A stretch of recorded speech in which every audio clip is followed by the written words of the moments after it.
आज सबसे पहले बात बखमूत की होगी, जहां करीब 92% इलाकों पर रूस का कब्जा हो चुका है।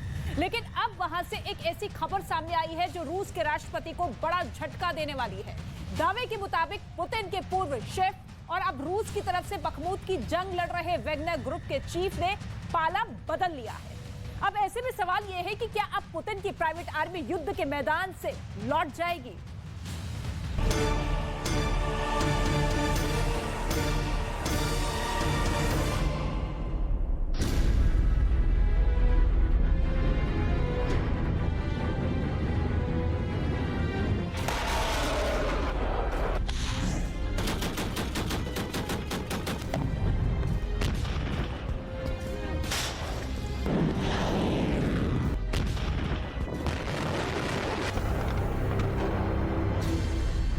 क्या वैगनर ग्रुप ने व्लादिमीर पुतिन से बगावत कर दी है? क्या पुतिन की प्राइवेट आर्मी ने बखमूत में हाथ खड़े कर दिए हैं? क्या पुतिन के वफादार वैगनर चीफ से धोखा हुआ है?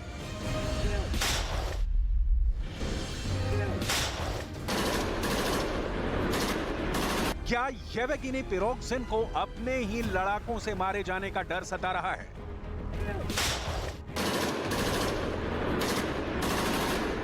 क्या बखमूत की लड़ाई में ईरान के गोले वैगनर तक नहीं पहुंच पा रहे हैं?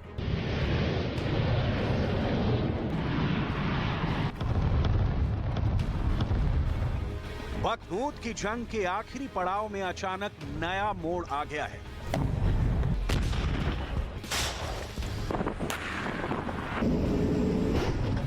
पूर्वी यूक्रेन के इस हिस्से में जारी कत्लेआम और खून खराबे के बीच बहुत बड़ी खबर आई है।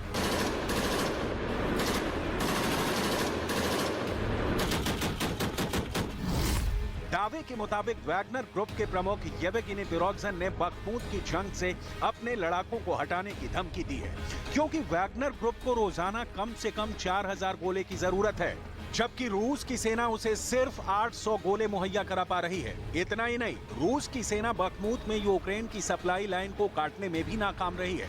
ऐसे में हर रोज सैकड़ों वैगनर लड़ाके बेमौत मारे जा रहे हैं। बखमूत की जंग में इतना बारूद बरसा, इतना खून बहा, इतनी मौतें हुई, मंजर ऐसा जैसा 14 महीने से जारी जंग में यूक्रेन के किसी और हिस्से में दिखा नहीं। कहां तो रूस की आर्मी और एयरफोर्स की मदद से वैगनर ग्रुप बखमूत के 80% से ज्यादा इलाके पर कब्जे का ढोल पीट रहा था, और कहां अब इसके प्रमुख ने सरेंडर का रुख इख्तियार कर लिया है। ऐसा क्या हुआ जो पुतिन के बेहद करीबी वैगनर चीफ का मन बदल गया? आपको बस थोड़ी देर में बताएंगे।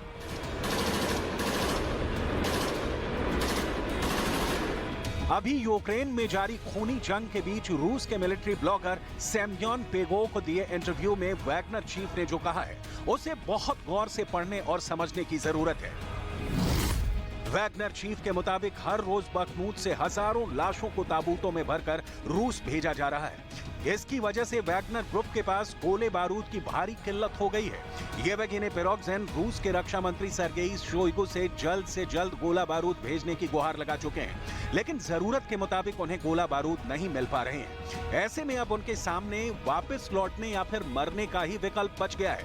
वैगनर चीफ ने पुतिन का नाम लिए बगैर 2 टूक चेतावनी दी है कि अगर उनके लड़ाके बखमूत से लौट गए तो फिर रूस का अग्रिम मोर्चा पूरी तरह से ढह जाएगा।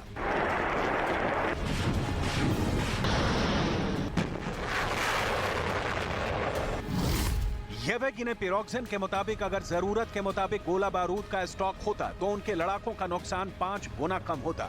सच यह है कि रूस के पास हथियारों और गोला बारूद की कोई कमी नहीं है। खुद नाटो कह चुका है कि पुतिन के पास अगले कई साल तक युद्ध के लिए हथियारों का बम्पर स्टॉक है।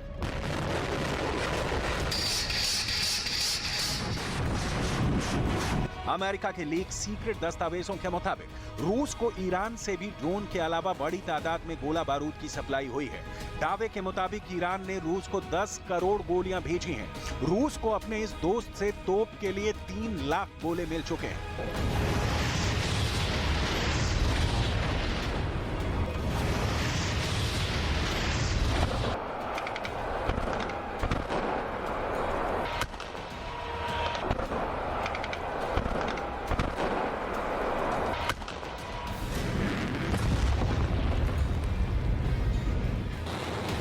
ऐसे में सवाल ये कि क्या वैगनर चीफ की नजर ईरानी गोलों पर तो नहीं है।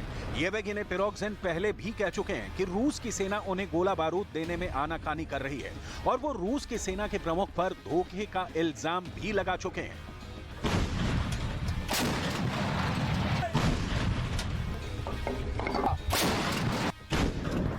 अमेरिका के think tank institute for the study of war यानी ISW ने तो यहां तक दावा किया है कि वैगनर ग्रुप को यूक्रेन के पलटवार की पक्की तारीख भी पता है।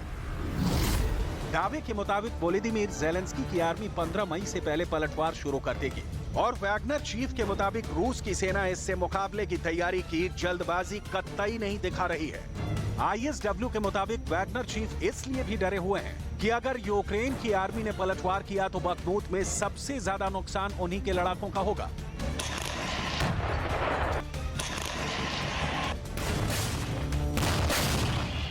इस पलटवार पर खुद ज़ेलेंस्की ने क्या कहा है आपको आगे दिखाएंगे। अभी आपको ISW के मुताबिक बखमूत की रियल पिक्चर बताते हैं।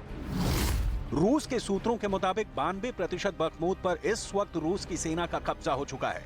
अगर ये दावा सही है फिर वैगनर चीफ ने बखमूत की जंग से हाथ खींचने की धमकी क्यों दी है, क्योंकि जिस इलाके को जीतने के लिए 10 महीने से जंग चल रही है अब तक बेशुमार बम बारूद लुटाए गए, बेहिसाब लोग मारे गए, जब लड़ाई अंजाम के करीब है। तब येवगेनी प्रिगोजिन की बगावत के पीछे की असली कहानी क्या है? क्या वैगनर चीफ ने पुतिन से गद्दारी तो नहीं कर दी है? क्या येवगेनी प्रिगोजिन ने ज़ेलेंस्की से हाथ तो नहीं मिला लिया है? इन सवालों की तह तक जाना जरूरी है। बखमूत की जंग रूस और यूक्रेन दोनों के लिए आगे बढ़ो या फिर मरो में बदल चुकी है। ये इलाका कितना अहम है इसे समझना भी बहुत जरूरी है। बखमूत को चासियो यार से जोड़ने वाली इस सड़क को यूक्रेन रोड ऑफ लाइफ कहता है। 17 किलोमीटर लंबी इस सड़क पर यूक्रेन का कब्जा अब भी कायम है।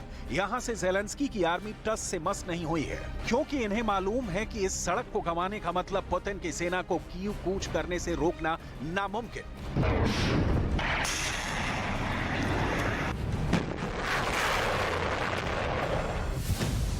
वैगनर चीफ ने जब बखमूत में रूस की सेना पर साथ नहीं देने का आरोप लगाया तभी पुतिन के डिप्टी प्राइम मिनिस्टर ने बखमूत का दौरा करने का दावा किया है। उन्होंने सबूत के तौर पर अपने टेलीग्राम चैनल पर इसका वीडियो भी शेयर किया है। Город большей частью уже освобожден. Вижу, что много работы будет. Но как только будет возможность, будем восстанавливать город.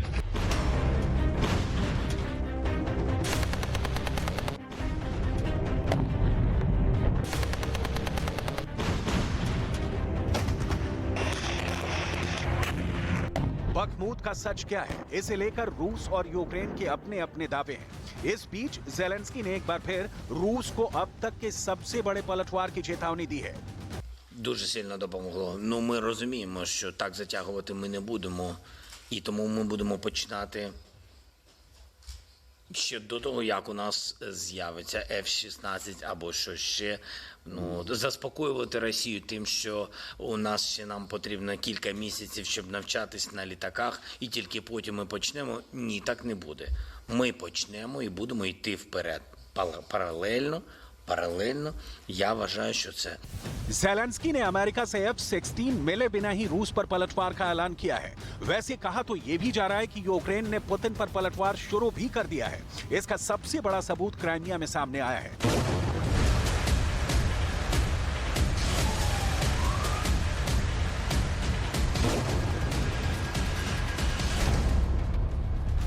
जहां सेवेस्तोपोल में बहुत बड़ा ड्रोन हमला हुआ है। टारगेट पर रूस का तेल डिपो था। इस डिपो से ड्रोन के टकराते ही बड़ा धमाका हुआ और फिर करीब 11,000 स्क्वायर फीट इलाके में भीषण आग लग गई। यूक्रेन के खुफिया एजेंसियों के मुताबिक इस हमले में रूस के 10 तेल टैंक और करीब 40,000 टन तेल बर्बाद हो गया।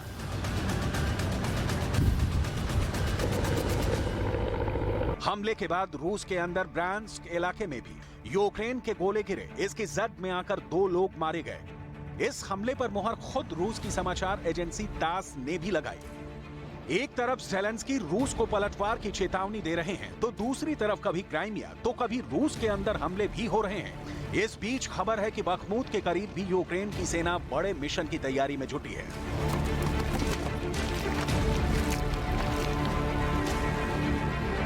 Сухо буде, і можна буде ще більше працювати. І вночі також можна буде працювати. хоча б від не особо ведуться вночі, але все рівно. Окопи, зачистка вопів і так далі їхніх, це саме то. Треба тепла, побільше тепла, щоб це все болото висохло. Бо нереально. Просто навіть висадочна техніка просто тухне, сідає на пузо.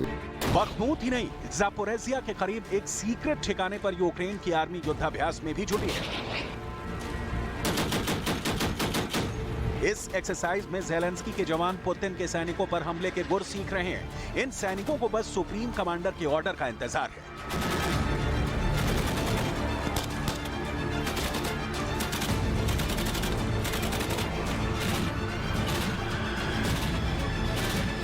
Підготовка, вона йде, люди готові до дій, вони хочуть це, йдуть навчання. Я думаю, що в кратчайші сроки вони будуть готові до виконання будь-яких завдань.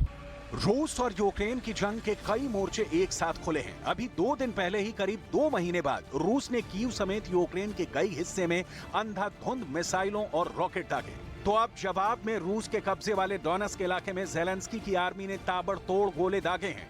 इसमें कई इमारतें जमींदोज हो गईं और कई लोग जख्मी।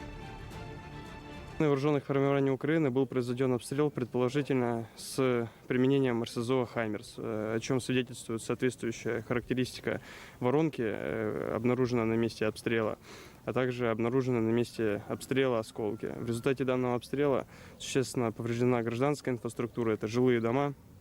Около 5 жилых домов получили значительные разрушения, также имеются раненые среди мирного населения. डोनेट्स्क के कई इलाकों पर रूस का कब्जा है, तो कुछ पर अब भी यूक्रेन काबिज है। जहां पुतिन की सेना ने शनिवार को ड्रोन से हमला किया तो कोहराम मच गया। Когда закончится эта война? Кому же? Когда закончится? पुतिन ने 2014 में ही क्राइमिया को यूक्रेन से छीन लिया था। फिर 24 फरवरी 2022 को रूस ने यूक्रेन में स्पेशल ऑपरेशन शुरू किया। इस दौरान 30 सितंबर 2022 को पुतिन ने डोनेट्स्क, लुहांस्क, जापोरेजिया और खेरसोन को रूस में मिलाने का ऐलान कर दिया। हाल ही में पुतिन ने खुद खेरसोन और लुहांस्क का दौरा भी किया था। अब उन्होंने इस दौरे का मकसद भी बता दिया है। पुतिन ने साफ कर दिया है कि इन चारों इलाकों को रूस का अटूट हिस्सा बनने से कोई ताकत उन्हें अब रोक नहीं सकती है। Посмотрите на прогнозы международных тех же организаций, прогнозы по росту российской экономики. Так все более-менее стабильно у нас. Даже те, кто не хотели бы показывать эти перспективы, вынуждены это показать. И посмотрите на тех, кто создает нам проблемы. Они, судя по всему, создают их сами себе. मई का महीना रूस और यूक्रेन दोनों के लिए बेहद अहम है, क्योंकि अगले 30 दिनों में आर पार की जंग छिड़ने का खतरा मंडरा रहा है।